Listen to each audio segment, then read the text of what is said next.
to this would probably be crumbs. It's about 25 miles northeast of Corinth. The reason we're here, the Union Army is here. On April 5th, 1862, which was a Saturday, this battery that we are in front of right here was placed on this position, Battery H of Illinois artillery. Their job was to protect Pittsburgh's Landing, which is in that direction. The Confederate Army pushed its way up to about this position on the afternoon of Sunday, April the 6th. There are several gun emplacements in this area, and the guns held the Confederates back and allowed General Grant and Sherman to stabilize the line at this point. And then on the morning of Monday, April the 7th, Grant gave them hell and pushed them back to Corinth. Question. Were the gravestones there?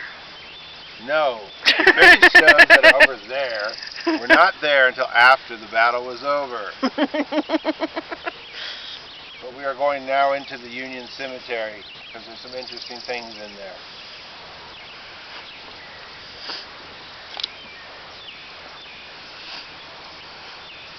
You know that's going to be in the comments. Yeah. They fought around all those monuments. They just popped up out of nowhere.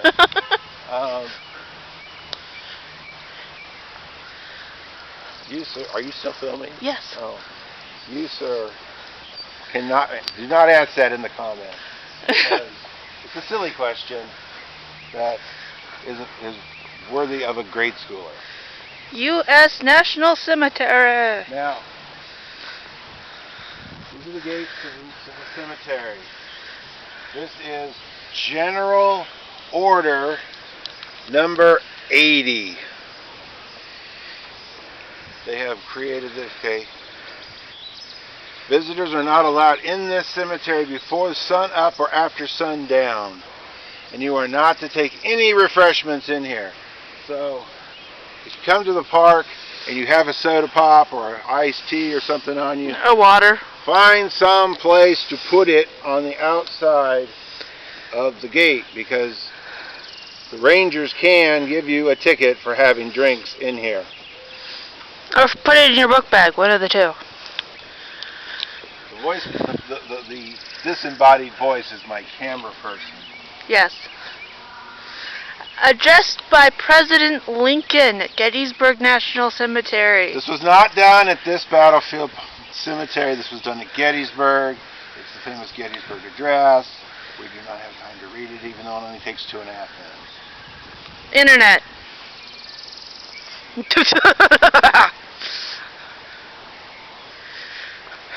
Okay, the establishment of this cemetery in 1867 states on here that no person who fought for the Confederacy, no Confederate soldiers, could be buried in this plot of ground. This is for Union veterans only. That restriction on Southern people being buried in national cemeteries, for if you were a war veteran, ended in the 1940s when the last Confederate veteran died. But as you can see from a distance, can you zoom in? As best I can. We'll get closer soon. As you can see, this is laid out in military bivouac. The best way to describe it is military bivouac. Oh, it's a building. Yes, this was the park headquarters and it is not part of the tour. You are not allowed to go in there. But you can look at it. This building was not here at the time of the battle. It was probably built in the 1930s as part of the TVA. This is showing you where you are in location to things. If you want to read any of the things that I'm filming, pause the video.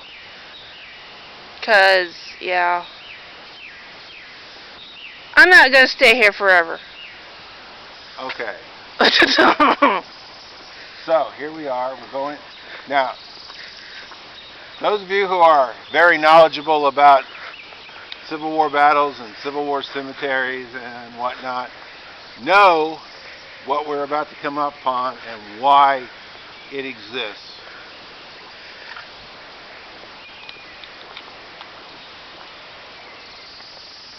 But we have these interesting little things right here. These are probably the two most interesting things in this cemetery. Everything else is just gravestones that people make down. If you're into that kind of thing, good for you.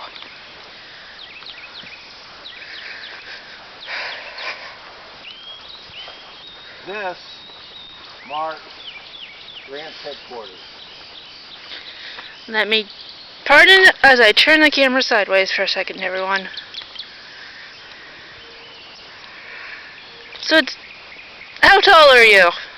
6'2". Okay. Okay, so right here is where Grant pitched his tent on the night of Sunday, April 6, 1862. We are not far from the Tennessee River. It rained that night. A very heavy mid-south thunderstorm. There was a tree right here at one time, but in 1909, a cyclone, another word for tornado, not a hurricane, but a cyclone, it's October, came through here and knocked the tree down. And so we have this here to mark where Grant was found by Sherman in the rain, under a tree, calmly smoking a cigar. As you know, he does. Where Sherman made the comment, well, Grant, we had the devil's own day, didn't we? And he goes, yup, lick him tomorrow. And so this is where that happened, the tree. We salute you. That tree may be old too. Anyway, around over here. Now, if you ever see one of these at a battlefield,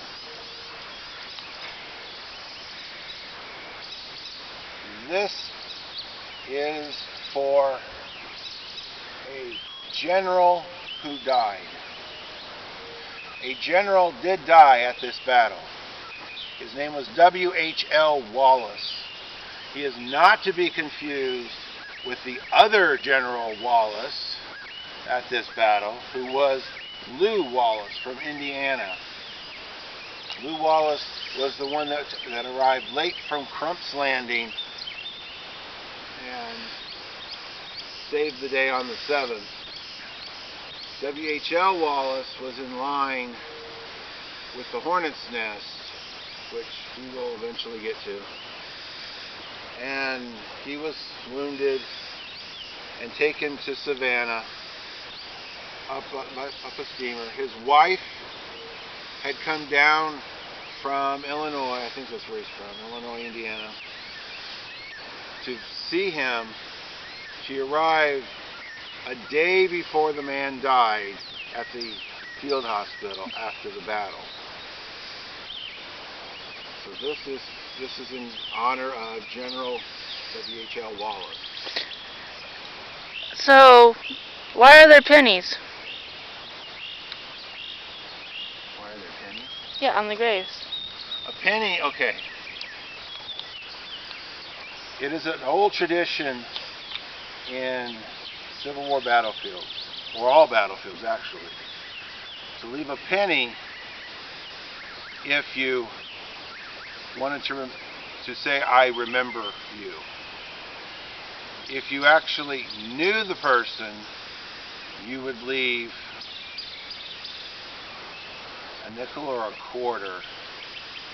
You can look it up, but we'll look it up and we'll put an addendum in there on what it all is. But this is to say, I came here and I remembered you. Do not take the penny. No, the pennies go to the park. The park will. Don't be that douche. The pennies will be gathered up by the rangers, and then they will use the money for whatever it is they use the money for.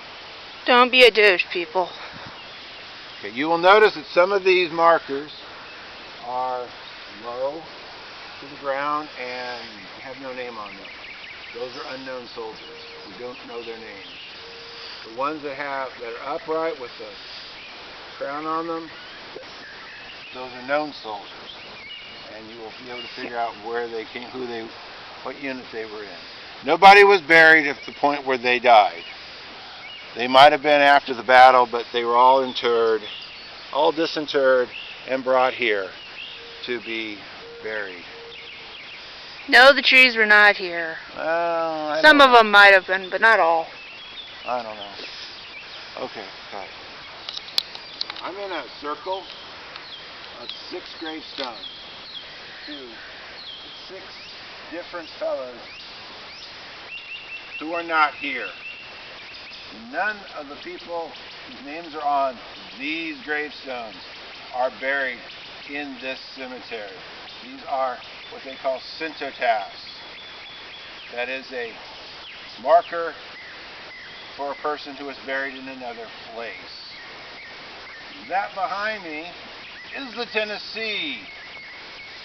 The Tennessee River was not that wide at the time.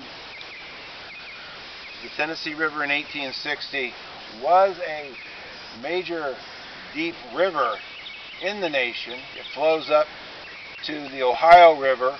Yes, it flows up. It starts in Florence, Alabama, thereabouts, and works its way north. It's a north-flowing river to a point east of Paducah, where it joins the Ohio. Its sister river on the other side that runs through Nashville, the Cumberland, joins the Ohio about 10 or 15 miles east of where the Tennessee joins the Ohio. By the time the Ohio gets to Cairo and joins the Mississippi, that point along those 2 rivers is 8 miles wide and was a point of crossing from Kentucky into Illinois on the Underground Railroad. It was a very treacherous 8 miles because halfway across was Illinois. You still had to deal with Kentucky people trying to stop you up to that point. Hi, Mom. So, we have another one of those inverted cannon up here. So we will go see who is that inverted cannon. And don't mind the lady walking by. She's nobody important. Squirrel! Yes, there are squirrels. Here at the cemetery. We are standing by a monument to the 9th Illinois. That's a Union regiment, for those of you who don't remember whose side fought for who. It does not say who this is for. We have another little monument back here that has RG on it, but it doesn't say who that is.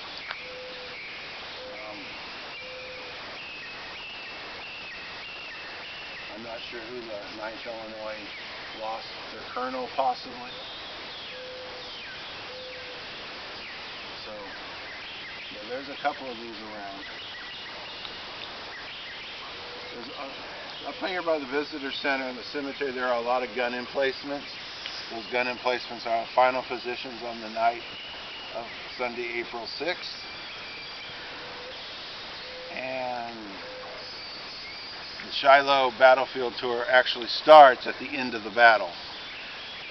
And then you work your way through 4 different places until you finally get to Shiloh Church. So which came first, Corinth or Shiloh? Shiloh. This happened in April. They go down, after this they trace Beauregard's troops down to Corinth. He doesn't want to fight a battle. He doesn't think it would be prudent. He withdraws. The Union Army takes Corinth. In October of 1862, the Confederates think they have enough strength to come back to Corinth and try to take it, but the Union Army has made it too powerful of a defense. So this battle it was the largest battle for death amongst both sides in the United States up until September of the same year when Antietam happened. 23,000 died at this battle. It was after this battle that the nation decided that we're in for a very long war. We'll post the Corinth pictures after we're done. We have one. We have Corinth pictures. Not very good ones, but we do have some. Okay. This is Pittsburgh Landing. Now, back in 1862, this would have been some docks and whatnot. It's a riverboat landing, and as you can see across the way, that is the Tennessee now. The Tennessee in 1862 was not that wide. It was wide, but it wasn't that wide. It became that wide due to a little project 70-some years later during the Great Depression, something that you probably heard of called the Tennessee Valley Authority.